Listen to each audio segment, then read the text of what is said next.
कार्यक्रम के पुण्यार्जक हैं सिद्धांत Jain civil line Delhi, Savita Sagar Jain Rishabh Vihar Delhi, Rakesh Sangeeta Sonam Ritika जनीशा AV2 Delhi, Sunita Sachin Jain Shriram road Delhi, Shrimati Manju Vinod Jain Gurgaon, Ayushi अतिशय जैन आराधना जैन जर्मनी, सरला राज स्वाति जैन राजपुर रोड दिल्ली, सुबोध अंजू सुनीत शिवानी कालिंदी कॉलोनी दिल्ली, कमल जैन पलवल वाले कूचा महाजनी चांदनी चौक दिल्ली, अनुभूति आदित्य विक्रम प्रगति अपार्टमेंट पश्चिम विहार दिल्ली, दीपक श्वेता सम्यक जैन मयूर विहार 2 दिल्ली, पूनम सुनील जैन टायर वाले नोएडा।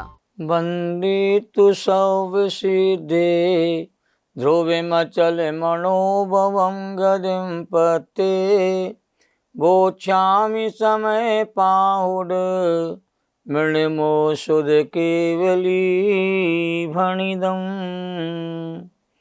नमः समय साराय स्वानुभूत्या चकासते चिस्वभावाय भावाय सर्वभावांतरच्छदे। समय सार को नमन और वंदन करते हुए समय सार ग्रंथादिराज की चर्चा प्रारंभ करते हैं। समय सार नाटक के रंगमंच पर अब संवर नामक पात्र प्रवेश करता है। आज समय सार ग्रंथादिराज में नए संवर अधिकार का जन्म हो रहा है। संवर से ही मोक्ष मार्ग का शुभारंभ होता है।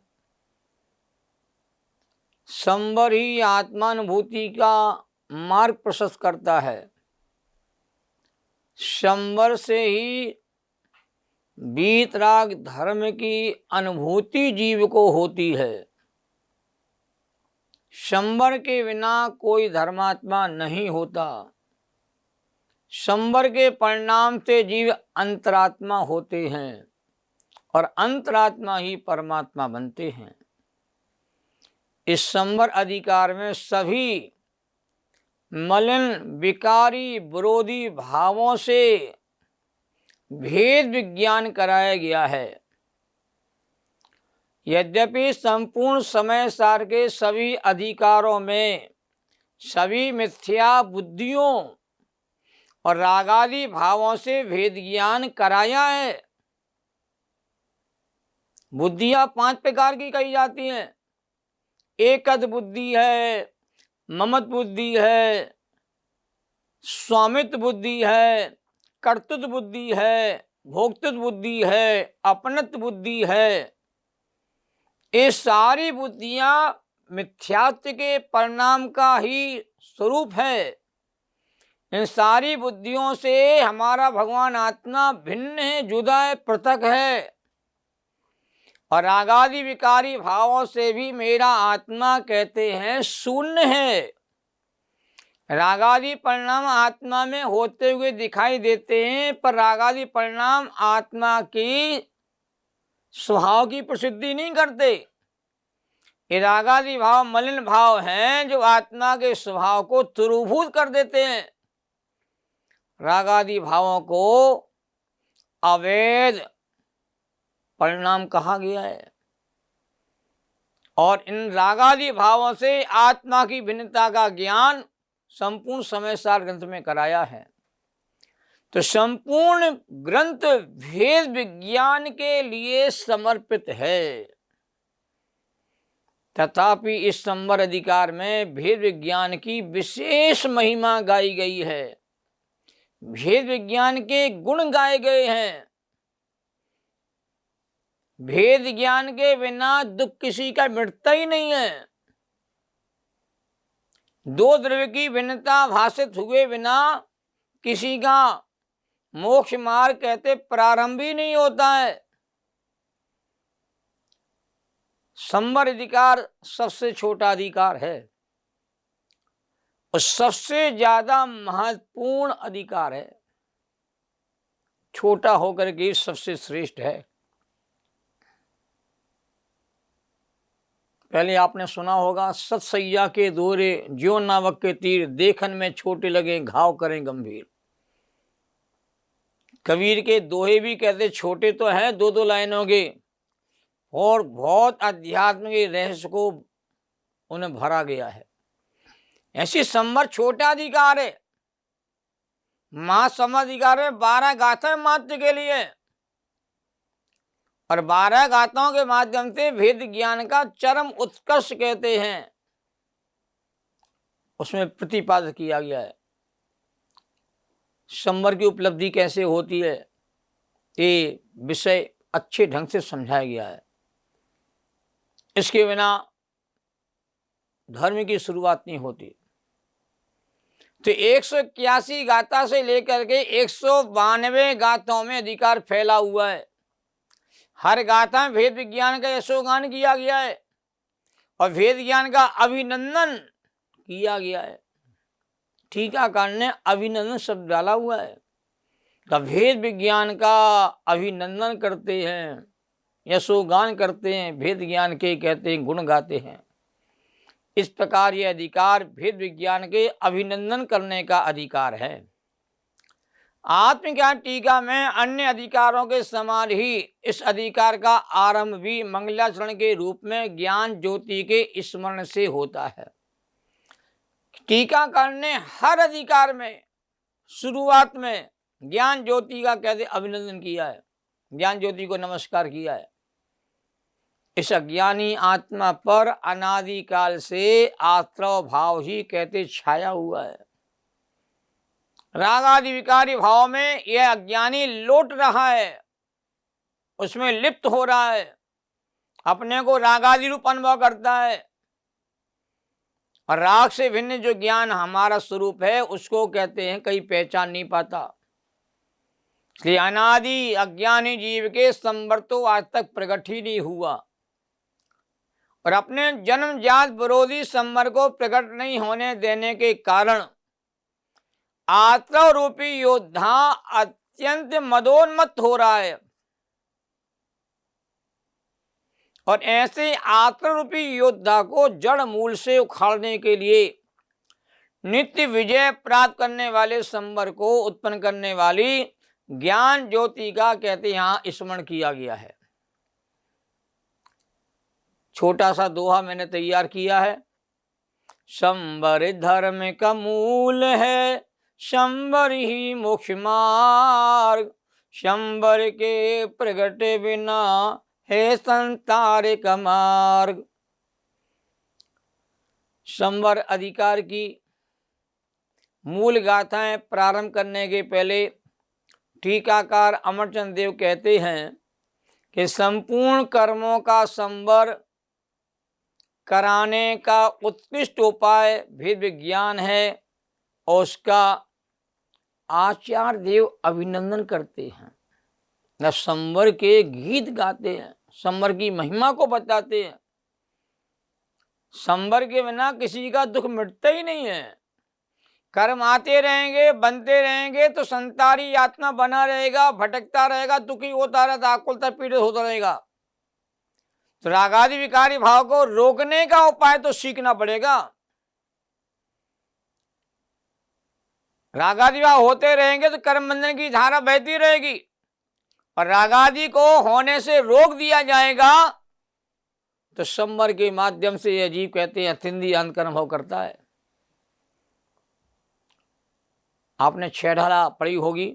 6 ढाला में एक छंद आता है 5वें नंबर की ढाल में, संवर भावना को उसमें भाया गया है।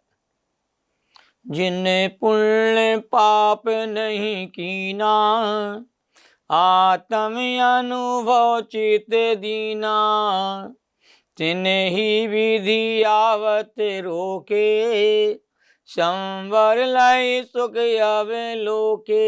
ये बहुत महत्वपूर्ण 6 ढाला का 2 लाइनों का छंद है।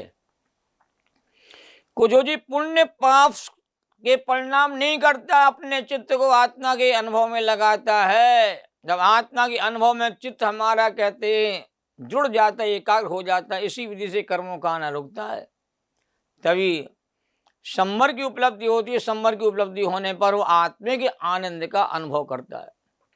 और यही सार आने वाली 3 गाथाओं में आचार्य कुंद देव कहना चाहते हैं, और 3 गाथाएं एक साथ आ रही हैं। तीनों गाथाओं का वैसा एक साथ आया हुआ है। देखिए 181 नंबर की गाथा। उभियोगे उभियोगो कोहादि तुलति को भी उभियोगो कोहे कोहो कोहे चेवेहि उभियोगे नत्य खलु कोहो। बहुत बहुचर्चित गाथा है, बहुत प्रसिद्ध गाथा है समय सार ग्रंथ की। सारे प्रवचनकार इस गाथा पर प्रवचन के बिना रह नहीं पाते हैं। उब ओगे उब ओगो कोहादिसु नथी को भी उब ओगो कोहो कोहे चेव ही उब ओगे नथी खलु कोहो। लय के साथ देखिए इस गाथा को कंठस्थ याद कर लो यदि आपको संवर के मार्ग में आगे बढ़ना है तो। उबि ओगे उबि ओगो कोहादि तुलति को भी उबि ओगो कोहो कोहे चेवेहि उबि ओगे नति खलु कोहो। ये 181 नंबर की गाथा हुई। अनुवाद देख इस गाथा का, बहुत मार्मिक अनुवाद है। उपयोग में उपयोगी है क्रोध आदि में उपयोग ना, बस क्रोध में है क्रोध पर उपयोग में है क्रोध ना। ये बहुत सार्थक अनुवाद किया गया है। जिन्हें प्राकृत भाषा पढ़ने में नहीं आती है, उसका अर्थ समझ में नहीं आता है, वो अनुवाद के माध्यम से उस अर्थ तक पहुंचने का प्रयास करते हैं। अर्थ देखिए, अर्थ बहुत मार्मिक है। उपयोग में उपयोग है और क्रोध आदि में उपयोग नहीं है, और क्रोध क्रोध में ही है और उपयोग में क्रोध नहीं है। अब सीधी सच्ची बात कहिए, ज्ञान ज्ञान में है, राग राग में है, राग में ज्ञान नहीं है, ज्ञान में कहते राग नहीं है, कसाय के परिणाम कसाय में है, क्षमा का परिणाम क्षमा स्वरूप में है। दोनों भिन्न भिन्न है। दूध में दूध है, चीनी में चीनी है, चीनी में दूध नहीं है, दूध में चीनी नहीं है, पानी पानी में है, दूध दूध में है।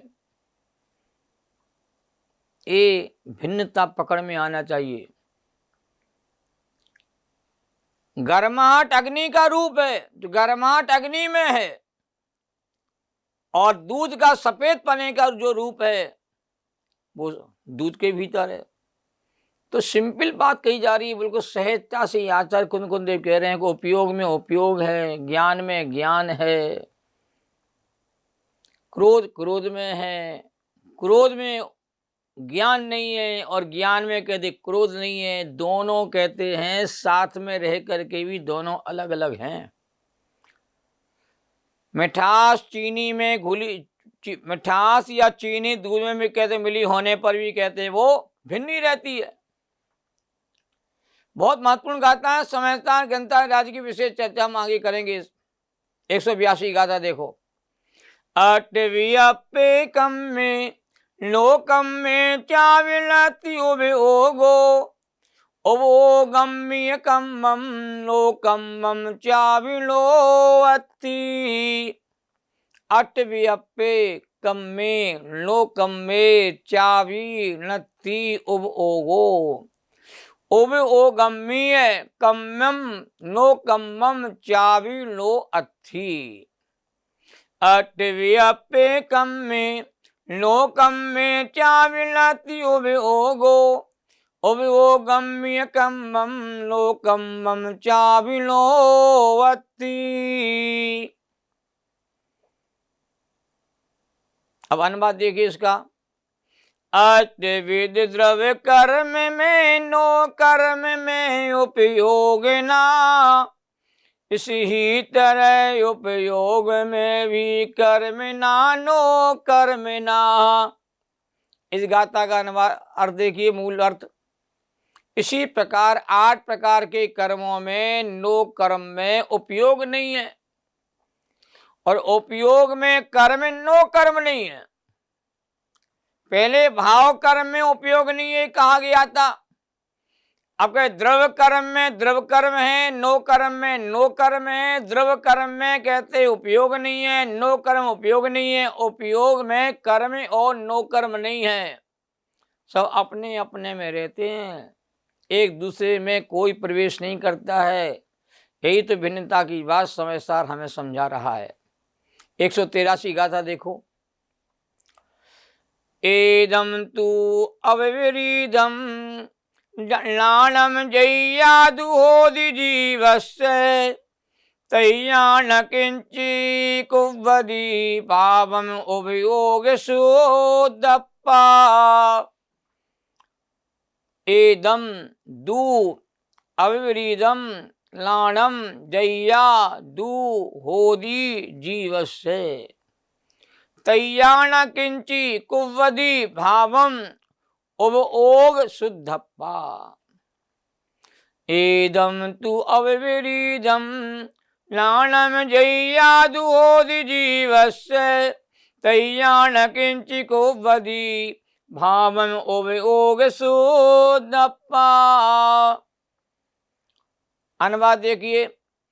विपरीतता से रहती इस विधि जीव को जब ज्ञान हो, उपयोग के अतिरिक्त कुछ भी ना करे तब आत्मा।